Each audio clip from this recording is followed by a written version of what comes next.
رمضان يا تاج السنة يا منحة الرب الغافر ها قد أتيت. الحمد لله رب العالمين والصلاة والسلام على سيد المرسلين نبينا محمد وعلى آله وصحبه أجمعين. Falëndërimi takon vetëm Allahu subhanahu wa taala, të vetmit dhe të pashoq. Salavat e selamet ja dërgojmë zotërisë së pejgamberëve, më dashurit ton Muhammedi sallallahu alaihi wasallam, familjes së tij fisnike, shokëve të tij besnik dhe mbi të gjithë ata të cilët e ndjekin dhe e pasojnë rrugën e tij deri në ditën e gjykimit. E falenderojmë Allahun subhanahu wa taala i cili na mundsoi me arrit këtë Ramazan edhe me i shiju momentet dhe çastet e këtij muaji kaq të madh dhe me kaq vlerë të madhe. Siç e kemi përmendur edhe në dersin e kaluar se ky muaj përveç se quhet shehru siyami wal qiyam, muaji i agjerimit dhe muaji i namazit, këtë muaj dietarët e kanë emërtuar edhe shehrul Kur'an, muaji i Kur'anit. Ajetin të cilin e kam pru dietarë për argument, kanë thënë se përveç se Kurani ka zbritur në këtë muaj, ajo që është e duhur për besimtarin është që edhe të përqendrohet me Kur'anin, edhe të lidh veten e tina me Kur'anin. Kurani, siç e dinë të gjithë vëllezër, përmban tema të ndryshme.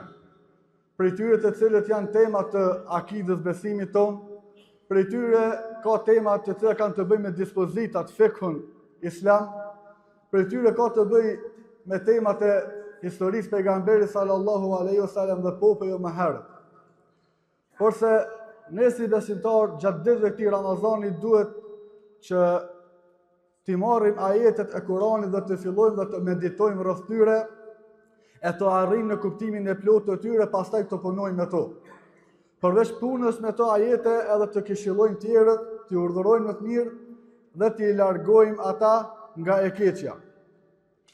Dietarët të cilët mirën me komentimin edhe me studimin e Kuranit, e kanë ndarë një pjesë prej tina dhe e kanë quajtur al-qawaidul Kur'aniyye, rregulla kuranore. Do të thotë prej ajeteve të Kuranit ata kanë nxjerrur disa rregulla edhe me të cilat ata e kanë pa të arsyeshme se çdo besimtar duhet punojë me to. E para që e kanë radhitur dietarët prej këtyre rregullave të Kuranit është wa qulu lin-nasi husna, thot Allahu në Kur'an, edhe thuaju njerëzve fjalë të mira. Ashtu siç është e njohur tek njerëzit në përgjithësi se kur ki punë me njerëz shumë, me natyra të ndryshme, ndoshta edhe mund të ngasmojnë edhe në mendjen tënde, edhe mund të ndikojnë edhe në karakterin tënd, edhe në vetë ndërtimin e karakterit tënd. Puna me shumë njerëz është shumë e vështirë. Prandaj edhe tha Imam Ahmedi se zuhdi më i mirë, asketizmi më i mirë është asketizmi prej njerëzve, largimi nga njerëzit. Pse? Sepse përzierja shumë me njerëzit pastaj të çon në përzierjen e shumë të llafeve dhe muhabeteve të kota. E që muhabetet e kota çdo herë janë gjuna. E këto vetëm se e thellojnë besimtarin dhe e ngurthojnë zemrën e tina. Përzierja shumë me njerëzit bën tyje me dëgju ajo që të pëlqen ty dhe prej asaj që nuk të pëlqen ty. Përzierja shumë me njerëzit bën tyje me dëgju ajo që ti e dëshiron dhe ato që cilën nuk e dëshiron. Ndoshta ndonjëherë kime dëgju edhe fjalë prej të cilave ti nuk i dëshiron ato. Prandaj tha Allahu në Kur'an, wa kulli ibadi yaqulu allati hiya ahsan. Edhe thuaj o Muhammed, robërve të mi, të flasin me atë e cila është më e mira. Yaqulu allati hiya ahsan, ajo e cila është më e mira dhe të flasin but. Përveç kësajna, përveç se Allahu subhanahu wa taala na ka urdhëruar përmes pejgamberit sallallahu alaihi wasallam që ne kur të flasim fjalë të mira, Allahu subhanahu wa taala na këshilloi neve në Kur'an që edhe kur të debatojmë, edhe kur të debatojmë me njerëzit, me ehlul kitabi, me njerëzit prej krishterëve dhe jehudëve, edhe me ata të kemi sjellje të mirë, edhe me ata të flasim me fjalë të buta dhe fjalë të mira. Tha Allahu subhanahu wa ta'ala në Kur'an: "Wala tujadilu ahla al-kitabi illa billati hiya ahsan, illa alladhina zalamu minhum." Edhe kur ti debatojsh me ahlul kitabin, mos debaton ndryshe me ta, vetëm se me atë e cila është më e mira. Allahu subhanahu wa ta'ala këtu na këshillon kur na bojna debat me ata të cilët nuk janë fare në fejen tonë. Ti duke e ditë vetën se jenë të vërtetën, kur debatojsh me ata i cili është në të kotën, Allahu të këshillon që debato në mënyrën më të mirë, me fjalët më të mira. Mendoje ti se si është gjendja jote kur ti debaton me ata i cili është në fejen tonë dhe të njëjtë. Me ata me të cilin ju e gëzoni edhe e pasoni të njëjtin menhej, të njëjtin pejgamber. Me ata të cilin e lexoni të njëjtin Kur'an. Si është sjellja jote me ato kur ti debatojsh? Esenca e debatit vëllezër nuk është me këshyrë se cili po del fëtimtar. Edhe ti me fillu edhe me sulmu tjetrin derisa thush unë e mujta këtë debat. Por se esenca e debatit është që me u shfaqe e vërteta dhe me u largu e kota, pa më parasysh se prej cilës palë duhet ndodhë kjo. Allah subhanahu wa ta'ala në këtë Kur'an po na këshillon që na kur debatojna me ehlul kitabin, me ata të cilët janë të kotën, debatojmë me ta në mënyrën më të mirë, me sjelljen tonë dhe më të butë. E si duhet më konë sjellja jote me një vëlla tonë musliman kur ti debaton për një mesele, qoftë ajo edhe mesele e thjeshtë. Duhet ditë vëllezër se sahabët kanë pasur mesele të cilat nuk janë pajtuar në mesveti. Ka ardhur në transmetime se disa prej sahabëve kanë pasur ndryshim në mendime deri në 100 mesele. Nëse unë edhe ti sot i marrim edhe i kishim mesele që kena dallim në mesveti, sa mujmë na dal. Edhe për shkak ndoshta ndonjë mesele shumë të thjeshtë, na edhe nuk folmi në mesveti.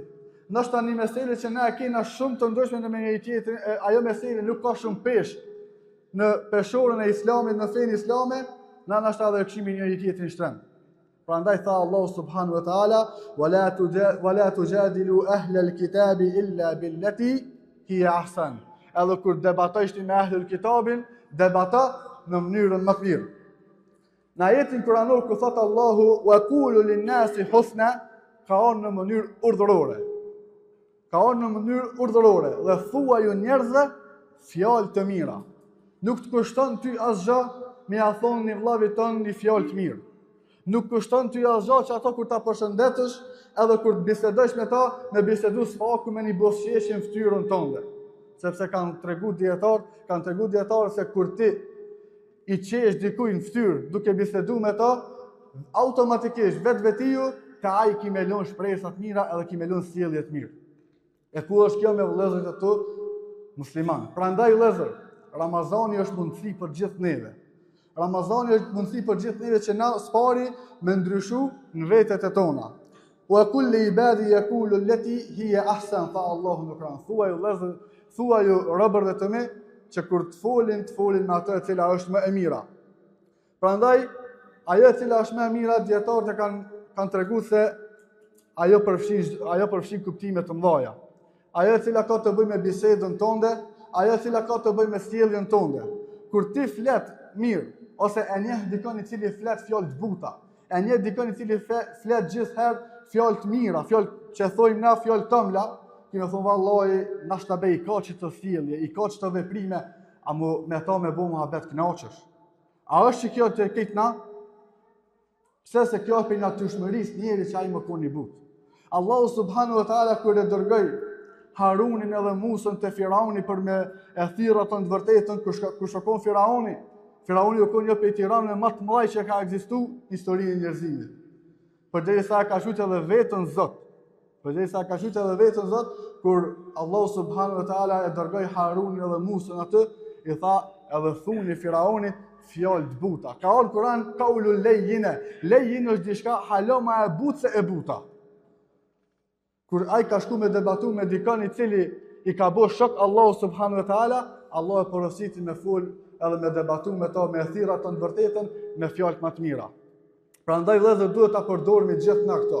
Edhe duhet të jetë pjesë e karakterit ton, fjalët e mira dhe fjalët e mira mi ia thonë dikujt, e sidomos ata të cilët ju bojna edhe davet. atyve të cilët i thrasin në islam. Vepra më e mirë që mund ta bëj besimtari është me urdhëruar të mirë edhe me larguar nga e keqja. A shkon urdhërimi në të mirë dhe largimi nga e keqja nëse ti ke sjellje të keqe? A shkon urdhërimi në të mirë dhe largimi nga e kota nëse ti ke fjalë të vrajta? A shkon urdhërimi në të mirë dhe largimi nga e keqja kur fjalët e tua nuk përputhen me veprat e tua?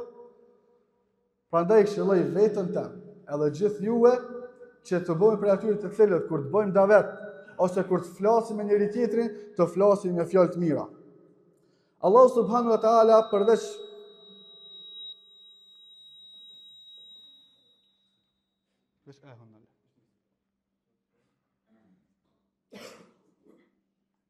Allahu subhanahu wa taala kur urdhëron, kur tregon për me fol fjalë të mira, ai këtu në këtë ajetin kuranor i përfshin edhe sjelljen tonë me njerëzit përgjithësi. Të parën që e rëndit Allahu subhanahu wa taala i rëndit prindrit.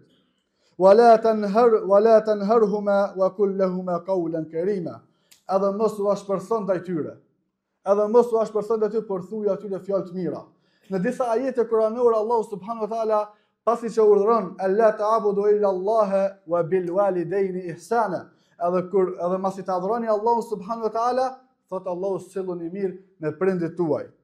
Po ashtu, wa amma as-sa'ilu fala tanhar, edhe me ato i cili kërkon diçka prej teje. Këtu është fjala për nevojtarin. Wa amma as-sa'ilu fala tanhar, edhe nevojtarin mos e kthe asnjëherë në brak. Asnjëherë mos thash person ndaj tina. Porse komentatorët e Kuranit te fjala sa'il te nevojtarit, ai i cili kërkon prej teje diçka, e kanë radhitur dhe kanë thënë se është fjala për çdo nevojtar, për çdo kërkues që vjen prej teje, qoftë ai kërkues i dijes, qoftë ai i cili ta kërkon një këshill prej teje, qoftë ai i cili kërkon që ti m'ia kryen një nevojë prej nevojave që ti mundesh me ju gjind atina. Andaj ta marrni Kur'anin si këshill për gjithë neve.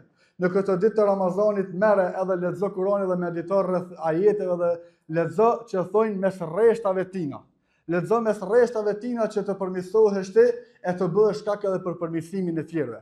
Ne e lutim Allahun subhanahu wa taala që më na bë për atyre të cilët çdo herë flasin fjalë të mira, e lutim Allahun subhanahu wa taala që më na bë për atyre të cilët flasin fjalë të buta, edhe bëjnë davet që është më së miri, e lutim Allahun subhanahu wa taala me qenë i kënaqur prej neve, e lutim Allahun subhanahu wa taala me pranu namazin ton, agjërimin ton, Ramazanin ton, e më bëj shkak për hyrjen në xhenetin Firdaus, atje ku do të jenë pejgamberët, me shahidat, me njerëzit e sinqertë e ku ka shoqëri më të mirë se këta. Walhamdulillahi rabbil alamin.